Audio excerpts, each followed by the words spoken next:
Starting with a question. Have you ever felt like learning English is like trying to fill a bucket with a hole in the bottom? You put in the time, the effort, you listen to audios, you read passages, but then it all seems to slip away, leaving behind just fatigue, frustration, and that nagging question. Why am I not getting any better? I know that feeling intimately. And it's not just a feeling we get when facing a new language. Sometimes it's the same feeling when you're standing in front of a crack in your closest relationship, when doubt and misunderstanding start to creep in, and you don't know what words to use in your native tongue or any other to fix it. For the past 2 weeks, here in my little house in Texas, USA, my life hasn't been about grammar drills or vocabulary lists. It's been about silence. The heavy, aching silence that settled between my husband, David, and me. Started so simply, so stupidly. A missed call. A text left on read for too long. The tiny daily neglects that pile up like dust in a corner, until you can no longer ignore the layer covering everything. We were both busy, both stressed with work, him with a big project deadline, me with planning content for all of you. But in that busyness we stopped talking. Really talking. We became roommates who shared a kitchen and a bed, exchanging functional sentences. Did you pay the bill? What's for dinner? Our conversations, once full of dreams and silly jokes, faded into a practical, quiet hum. And here's where English, or rather the fear of using it imperfectly, played its subtle part. In my frustration, my mind would race with things I wanted to say, complex emotions I wanted to unpack. But the thought of stumbling over my words, of not finding the exact right adjective to convey my loneliness in this adopted home, felt like too much. It was easier to say nothing. To let the silence be the translator. I told myself, I'll talk to him when I can articulate it perfectly. But perfect articulation never comes in the middle of a heartache, does it? So the silence grew. And my motivation to use English for anything beyond work? It vanished. Why would I want to practice a language that felt tied to this isolation? This, my friend, is where the real test begins, not of language but of heart. What happens when the person who is your anchor in a new country suddenly feels like a stranger? Introducing myself in this 2-week story. Hello and a warm welcome to each of you. If this is your first time here, my name is In.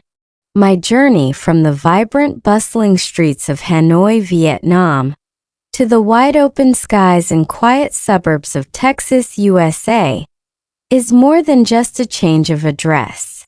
It's been a journey of the heart, of building a home within a new culture, and of learning to use English not as a subject to be mastered, but as a living, breathing tool for love and understanding. This channel is my space to walk that path with you slowly and honestly, because I believe the most profound language lessons aren't found in perfect grammar, but in imperfect real-life stories. Now let me pull back the curtain on the last 14 days in my life here in America. They weren't marked by any grand disaster or earth-shattering news. Instead, they were defined by a slow, creeping chill, the kind that settles into a house not from a broken heater, but from broken communication. My husband David and I have been married for 5 years. We've navigated visa paperwork, cultural misunderstandings, and the simple, beautiful challenge of merging 2 worlds into one shared life. We have a good life, truly. But these past 2 weeks, they felt like we were 2 satellites in the same orbit, passing by each other with familiar signals but no real docking, no connection. It started with the little things. The "How was your day?" That became a robotic fine. The dinner conversations that dwindled into the clinking of cutlery, accompanied by the glow of our separate phone screens. We were busy, yes. He was buried in a critical phase of a software launch. I was deep in planning a new series of videos for this channel. But this felt different from normal busyness. This was a withdrawal, a retreat into our individual shells of stress. The warmth that usually fills our home, the silly nicknames, the shared glances over a bad TV show, the spontaneous dance parties in the kitchen evaporated. Our home felt like a beautifully decorated shell. And here is the raw, personal truth. This emotional disconnect poisoned my well of motivation for everything, including English. Sitting down to script a lesson on how to sound more natural in conversations felt like a cruel joke.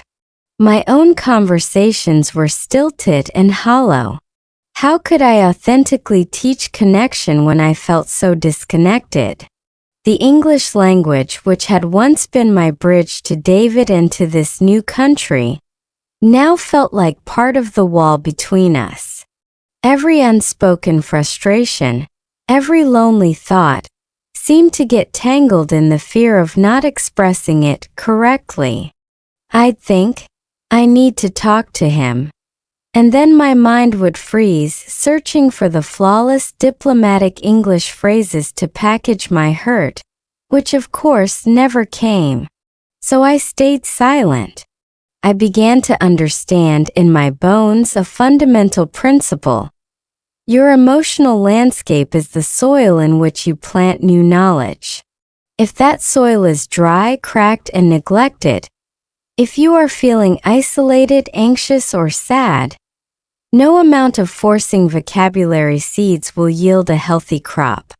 My motivation withered. These 2 weeks became a powerful, painful lesson. Before we can learn to speak a language fluently, we must find the courage to speak our own truths, however imperfectly. This story is about that first shaky step back toward truth. Normalizing the feeling of wanting to quit. Let's be brutally honest for a moment. That heavy, hollow feeling in your chest when you think about opening your English app? That whispered thought, maybe tomorrow, when you know you should practice? Or that even heavier silence that fills a room where love used to live so loudly? I need you to understand something crucial. This is not your weakness. This is not a character flaw. This is your brain's ancient, overprotective survival mechanism kicking in. It sees a challenge, be it the labyrinth of English phrasal verbs or the terrifying vulnerability of a real conversation with someone you love, and it screams, danger, high energy expenditure ahead, abort mission. For 2 solid weeks I surrendered to that whisper. David and I moved around each other in our home like 2 very polite ghosts. I'd hear him on a work call in his office laughing with a colleague, and a pang would hit me. Why can't we laugh like that anymore? But the thought of crossing the hallway, of knocking on his door, of trying to form the words to explain that ache, it felt more daunting than any language barrier I'd ever faced. So I didn't. I made tea. I scrolled on my phone. I chose the cold comfort of silence over the hot, messy risk of speech. In my work, I'd sit to write a script titled, How to Keep a Conversation Flowing, and my mind would go blank. I was a gardener trying to teach others about blooming flowers while my own garden was freezing over. And here is the key insight, the one that connects my marriage couch to your study desk. Giving up feels productive in the moment. Feels like a decision. It relieves the acute pressure of trying and failing. You think, okay, I'm just not a language person. Or, This is just the calm, mature phase of marriage. You create a story that makes your withdrawal noble or inevitable. But that story is a cage. It locks you into a smaller, lonelier version of your life. With language, you accept being a spectator. In a relationship, you accept being a co-manager of a shared space, not a partner in a shared life. But what if that whisper is lying? What if the danger it's protecting you from is actually the gateway to everything you want? What if the single hardest step, the one your brain protests the most, is the only one that leads back to warmth, to connection, to progress? I stayed in that frozen state until one small, almost accidental moment cracked the ice. And it involved three of the simplest, yet most powerful words in the English language. It wasn't "I love you." It was something far more raw and effective in that moment. The start of the week, a small heavy silence. The trigger wasn't an earthquake. It was a pebble. A tiny, insignificant pebble of neglect that finally made the whole delicate structure of our fine routine wobble. It was a Thursday evening. We were eating pasta. A meal we've shared 100 times. The only sound was the scrape of forks. I looked at him and made a decision. I would try. I would use English, my second language, the language we built our cross-cultural love on, to bridge this gap. I took a breath and said, "My day was long. The video script isn't working." I put it out there, a small offering of my reality. He looked up, and for a second I saw him, the man I fell for, not the stressed roommate. He started to reply, "I'm sorry honey, my Sprint review was..." And then his phone buzzed on the table.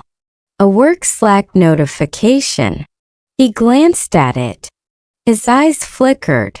That ancient modern demon of urgent pulled his attention away. He didn't pick it up, but the connection was severed. He finished his sentence, but the moment had vaporized. "Really tough. We should just relax tonight." And just like that, we slipped back into the silence. But this silence was different. It was now charged with my failed attempt. It was no longer a mutual retreat. It felt like a personal rejection. The pebble was in my shoe, and every step I took inside my own home reminded me of it. This, my friends, is where language learning and emotional courage collide spectacularly. I had taken the risk to express a feeling.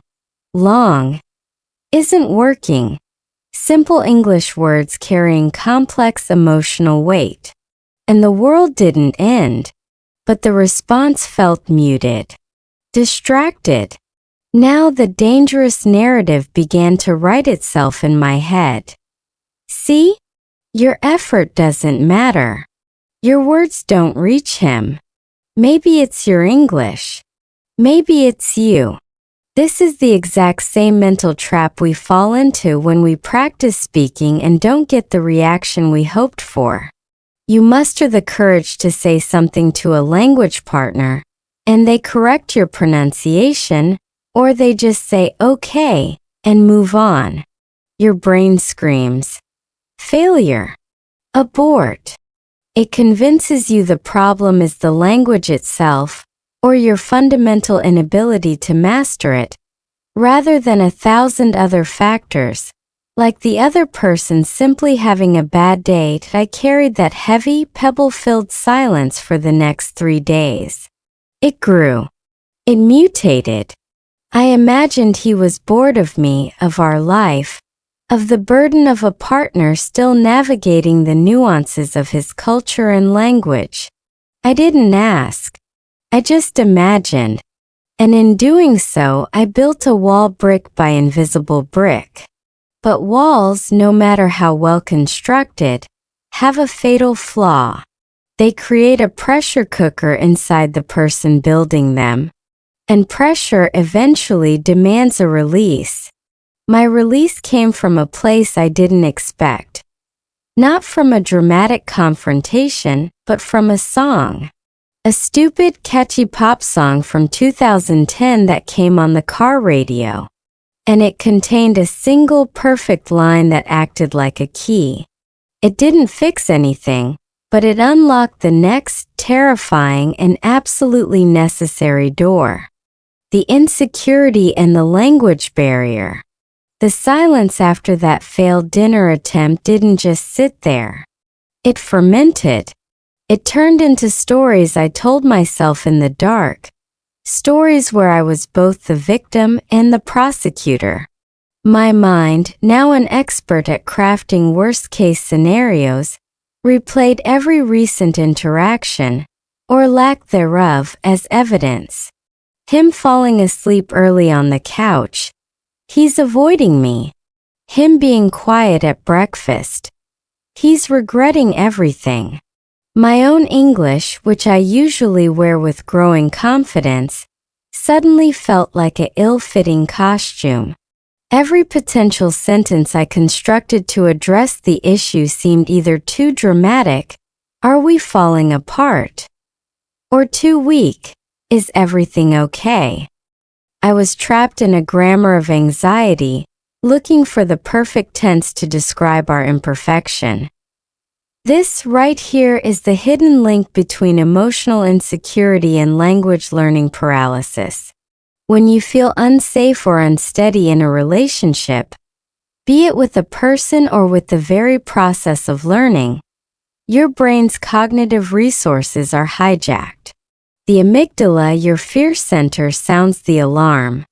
It diverts energy away from your prefrontal cortex, the part responsible for rational thought, creativity, and, you guessed it, accessing a second language. This is why, when you're nervous in a conversation with a native speaker, your mind goes blank.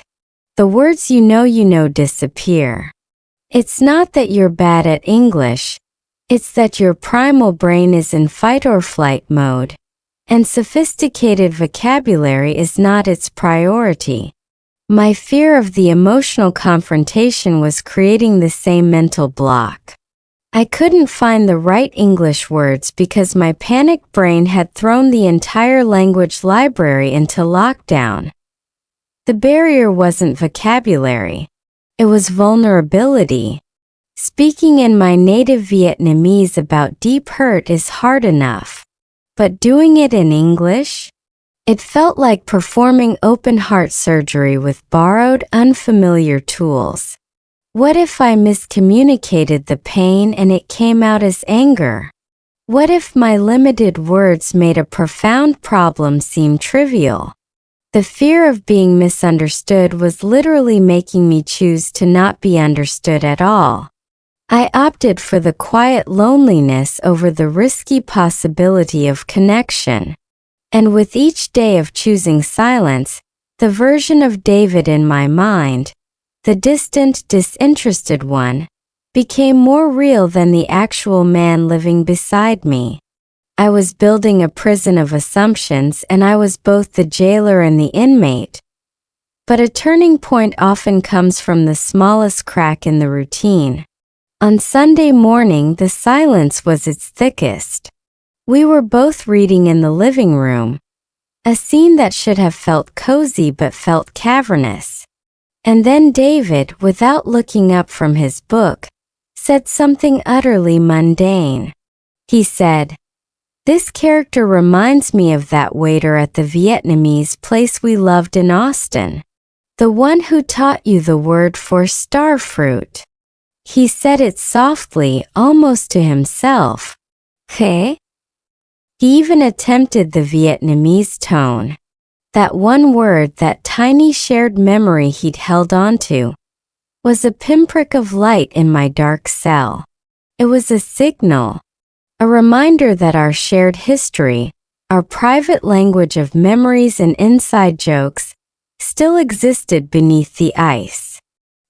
He wasn't speaking to the distant stranger I'd become in my head. He was speaking to me, to us. And in that moment, the terrifying question shifted. It was no longer, what if I say it wrong? It became, what if I never say it at all? The cost of continued silence suddenly seemed greater than the risk of stumbling speech. The dam was about to break, and the first words out would be the most terrifying and important of my week. The confrontation. The power of simple questions. The memory of that starfruit key hung in the air between us, sweet and sharp. It was a ghost of us, of who we were before the silence. It broke the spell of the stories I'd been telling myself.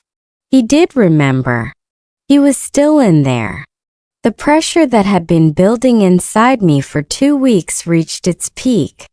I knew if I didn't speak now, in this moment when the air felt slightly clearer, the wall would become permanent. But grand speeches? Perfect English?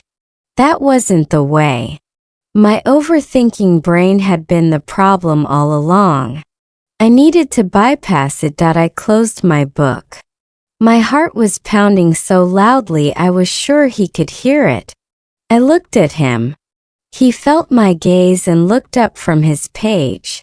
The air was still. I didn't plan the sentence. I didn't search for advanced vocabulary. I let the simplest, truest feeling rise up and form the most basic English question I could muster. My voice was quieter than I wanted, a little shaky but clear. Can you see me? 3 words. Not we need to talk. Not I feel neglected. Not a complex analysis of our problems. Just, can you see me? The power of this question wasn't in its grammar. It was in its raw, childlike vulnerability. It wasn't an accusation. It was a plea. It bypassed all the argued about details, the missed calls, the distracted dinners, and went straight to the core human fear, invisibility. Do I still exist to you? Am I a person in your world, or just a function in your life? David's face changed instantly. The soft reading room calm vanished, replaced by something like alarm, then a deep, pained understanding. He didn't look defensive. He looked heartbroken. He put his book down slowly. What do you mean? He asked, but his tone said he already knew. And here is the magic, the profound lesson for your English journey. Clarity beats complexity. Heart beats perfection.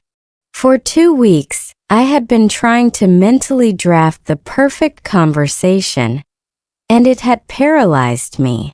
But in the moment of truth, my most effective tool was a question so simple a beginner could say it. Its power came from the real emotion behind it, not from fancy words around it. This is the secret you must take into your own practice. Don't wait until you can give a TED Talk on your feelings. Start with the core. I am happy. I am confused. This is hard for me. Can you see me? David's response wasn't in words at first. He stood up, walked over to my chair, and knelt down. He took my hands. His eyes were wet. Of course I see you, he said, his voice thick. I always see you. I think I've just been looking through a fog. And then the truth started to pour out. Not from me, but from him. He began to speak faster now about the immense pressure at work, a failing project he was too ashamed to mention, the fear of letting his team down, and how that shame had made him retreat into a silent cave. He thought he was protecting me from his stress. He thought his silence was strength. He had no idea his fortress felt like my abandonment. I just listened. And as I listened, a miraculous thing happened. The language barrier, I had felt for weeks simply dissolved. I wasn't analyzing his grammar or searching for my next vocabulary word. I was just understanding. The emotional truth was translating everything. His confession was the key that unlocked not just my heart, but also my fluency. Because real communication had finally, blessedly, begun. And what happened next in that living room would redefine not just our week, but how I approached teaching English forever. The truth revealed and a lesson in communication. He knelt there, holding my hands as if they were the only steady things in the room, and the dam inside him broke. The words weren't eloquent or carefully ordered. They were a messy, urgent flood of stress I never knew he was carrying. He spoke of a project at work that was critically behind schedule, of a junior colleague he was mentoring who was struggling, of his own fear of failure, not just as a professional but as a provider, as a husband who wanted to build a secure life for us here. I felt like I was drowning, he said, his voice raw. And I didn't want to pull you under with me. So I just went quiet. I thought I was being strong by handling it alone. The revelation was a physical shock. For 2 weeks, I had been weaving a narrative where his silence was about me. My inadequacies, my failures, the inevitable cooling of a cross-cultural marriage. I had built an entire tragic novel in my head. And the reality was so much simpler, so much more human. He was scared, he was struggling, and he defaulted to a lonely, male silence he thought was protective. My narrative of rejection shattered. In its place was a shared reality. 2 people in love, each lost in their own private storm, each silently believing they were alone in the boat. This moment taught me more about real communication than any language textbook ever could. The goal of speaking in any language is not to perform perfection. It is to bridge the gap between your internal reality and someone else's. For weeks we had 2 separate, painful internal realities. Mine. I am unseen and unloved. His. I am failing and must hide it. Both were true to our feelings, but both were catastrophically false to the facts of our relationship. The only thing that could correct this was speech. Not perfect speech. Messy, stumbling, vulnerable speech. And here's the direct link to your English practice. We often treat conversation as a display of skill, when its true purpose is an exchange of truth.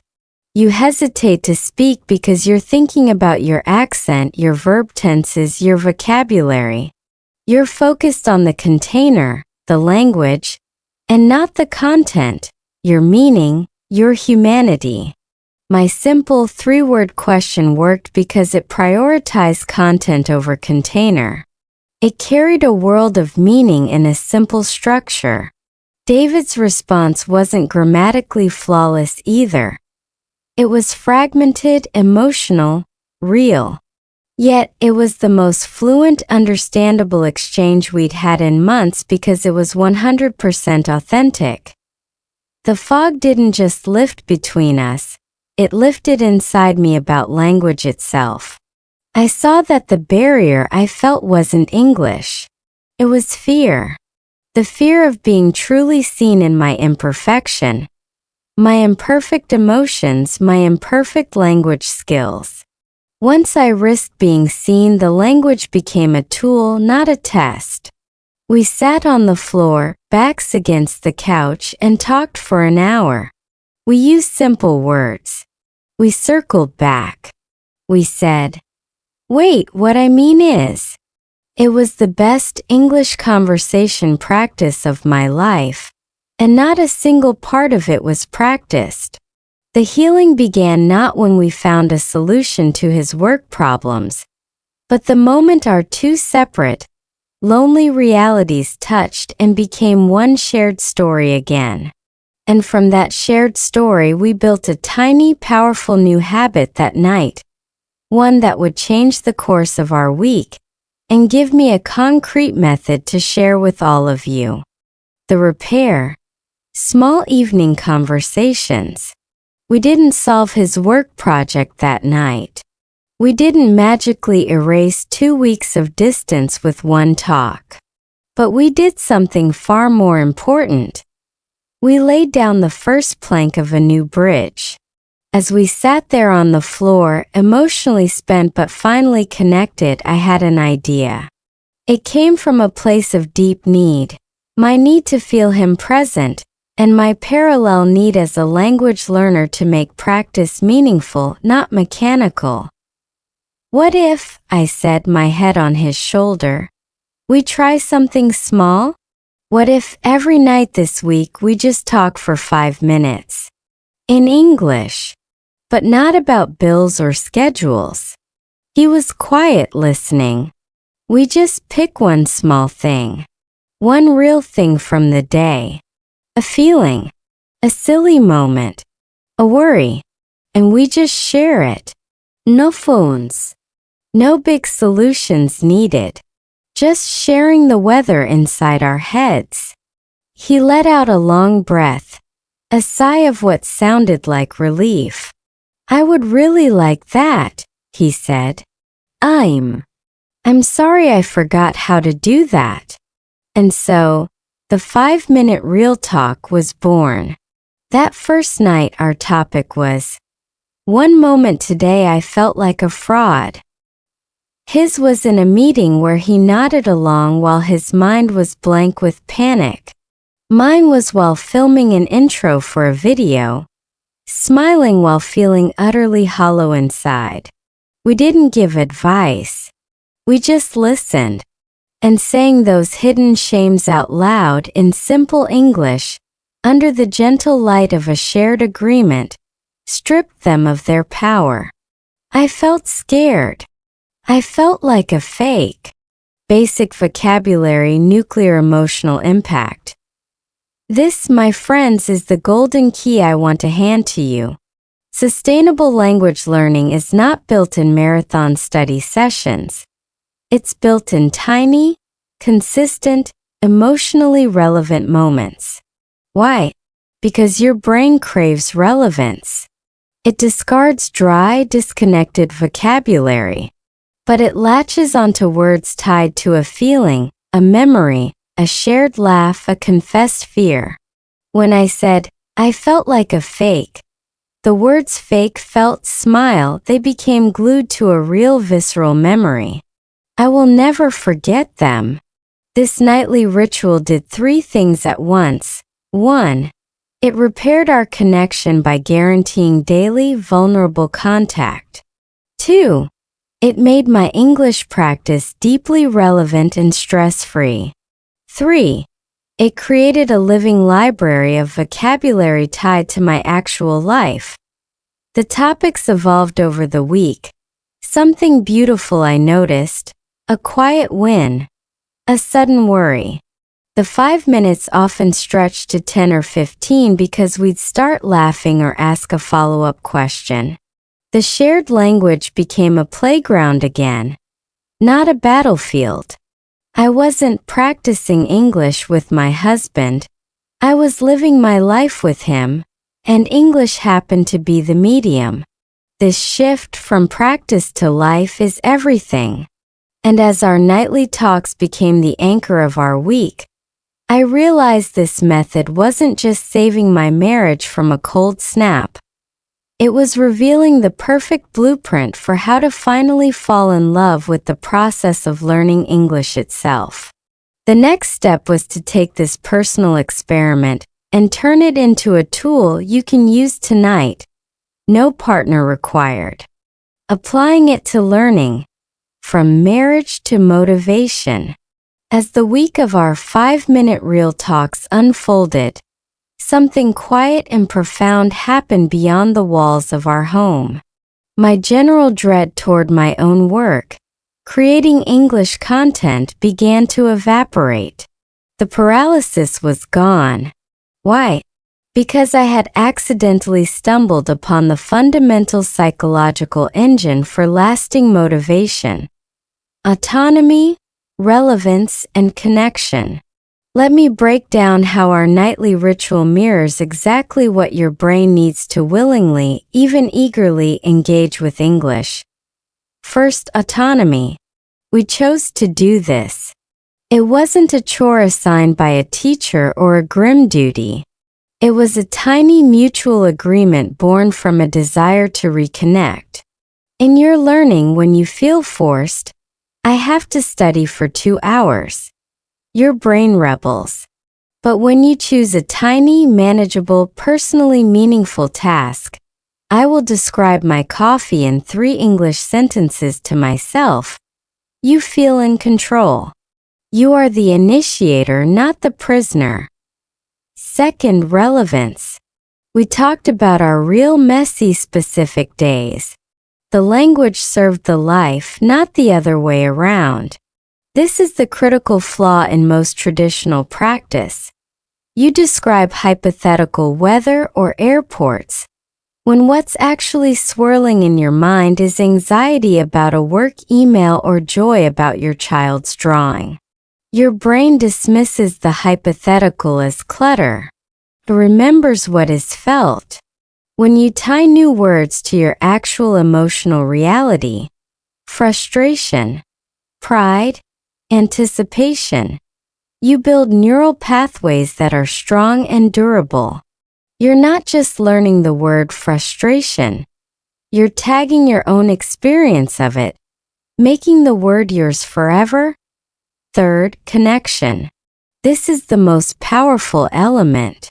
Our talks rebuilt the emotional bridge between David and me. In learning, connection can be to another person, a partner, a tutor, a language friend, but it can also be a connection to a future version of yourself. The you who can navigate a foreign city with ease, understand a beloved movie without subtitles, or share a joke with a colleague. Our ritual made English the vehicle for a connection I desperately wanted. Your ritual must do the same. You must connect your practice to a deeper why that is emotional, not just intellectual. To get a job is intellectual. To feel confident and capable in my own skin when I walk into that international office is emotional. The latter will pull you through the hard days. The cold technical term for this is integrative motivation, the desire to learn a language to become part of a community or connect with individuals. My motivation to use English with David is integrative. It's for us.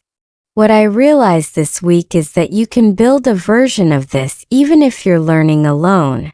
You can integrate English into the community of your own inner life. You are someone worth connecting with in any language. And the method to do this is deceptively simple, requires no special app, and can be started in the next 5 minutes. It all begins with turning a monologue of worry into a dialogue of curiosity. A specific action for you: the 5-minute real talk. So, how do you translate the warmth of my living room floor into your own life? Especially if you're learning alone? You borrow the core principle and adapt it. You don't need a partner for a real talk. You can have it with yourself, and it can be more powerful than any textbook exercise. I want to give you a concrete, actionable framework to start tonight. This is the exact method that rewired my week and can rewire your relationship with English. Step 1: the setup. Find 5 minutes at the end of your day. The quieter, the better. Have your phone, but put it on airplane mode. Open the Notes app or get a physical notebook, something just for this. This is your English emotional log. Step 2: the prompt. Don't stare at a blank page and think, I must speak English. That's overwhelming. Start with a tiny specific feeling-based prompt. Here are a few from our week you can steal. Today, one small thing that surprised me was, I felt a flicker of frustration/joy/peace when, if my day had a weather forecast, it would be, something I pretended to understand today was, the most real moment I had was, choose one. Just one. Step 3. The talk. This is the key. Set a timer for 5 minutes. Now speak out loud to yourself. Yes, out loud. Your voice. Your accent. Your stumbling. Describe your chosen moment. Don't write first. Speak. If you get stuck, use the simplest words you know. I felt sad. It was heavy, like rain inside. That is perfect. That is real communication with yourself. The goal is not eloquence. It is expression. After you speak, then you can jot down 2 to 3 keywords or phrases you used or wanted to use. Look up only one of them afterward. Just one. Heavy feelings. Weighted. Now you own weighted. Step 4. The connection. As you speak, connect the language to the physical memory. Where did you feel that frustration? In your shoulders? Say, my shoulders were tight. Connect tight to that physical sensation. This grounds the vocabulary in your body, making it unforgettable. Why does this simple method work like magic? First, it bypasses perfectionism. The timer and the spoken focus force you to prioritize getting the meaning out over getting it perfect. Second, it creates supreme relevance. You are talking about your day, your life. The vocabulary you search for is immediately useful. Third, it builds a compassionate relationship with your English-speaking self. You are listening to yourself with kindness, not judgment. You are becoming your own safest conversation partner. This practice does more than build vocabulary. It builds self-awareness and emotional fluency. The ability to identify and articulate your inner world. And that, my friend, is a skill that translates into profound confidence, whether you're ordering coffee or giving a presentation. You are no longer just learning about English, you are using English to learn about yourself. And that journey is infinitely compelling. It makes you want to come back tomorrow. But what happens after a week of this? The transformation, both in your language and in your mindset, might just shock you. Wrapping up the story and looking forward. As I sit here now recording this for you, our week of real talks has ended.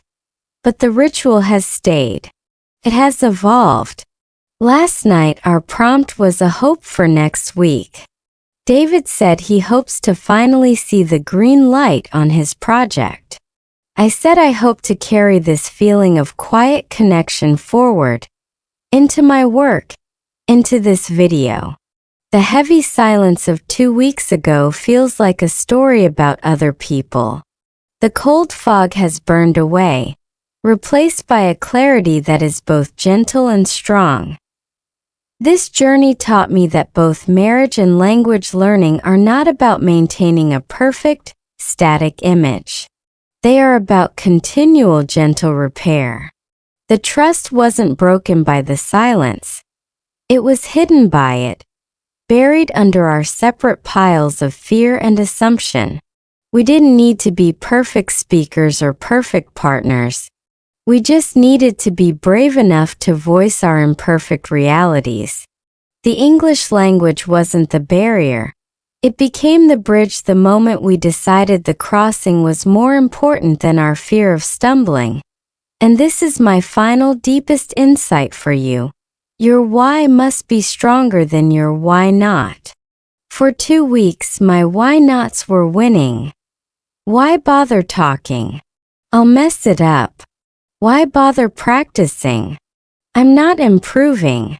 They were loud, logical, and protective. But my deeper why? Because I love him and I miss us. Because I want to feel at home in this language and in this life. That why was a quiet, unbroken thread. All it needed was one simple, courageous tug. Can you see me? Was that tug. Your English journey has a similar, unbroken thread. It might be buried under frustration, under boring textbooks, under the shame of past mistakes. But it's there. Maybe your why is to read stories to your future children in English. Maybe it's to understand the lyrics of the song that always moves you. Maybe it's to finally tell your own story, in your own voice without filter or translator. Find that thread. Connect your practice to it just for 5 minutes a day. Speak to yourself about what truly matters to you. When you do that, you're no longer just learning. You're reclaiming a part of your own voice. You are building a home for yourself inside the language. Our 2-week winter taught me that what truly breaks is never trust itself. What breaks is our courage to reach for it, and our faith in the power of simple, honest words to rebuild. So I leave you with this question, the same one that now sits gently in the heart of my home. What is the one simple true thing you need to voice today? Conclusion and call to action. So where does this leave us? It leaves us not with the ending, but with a new, much kinder beginning.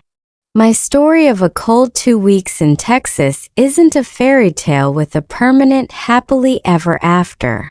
It's a real-life blueprint.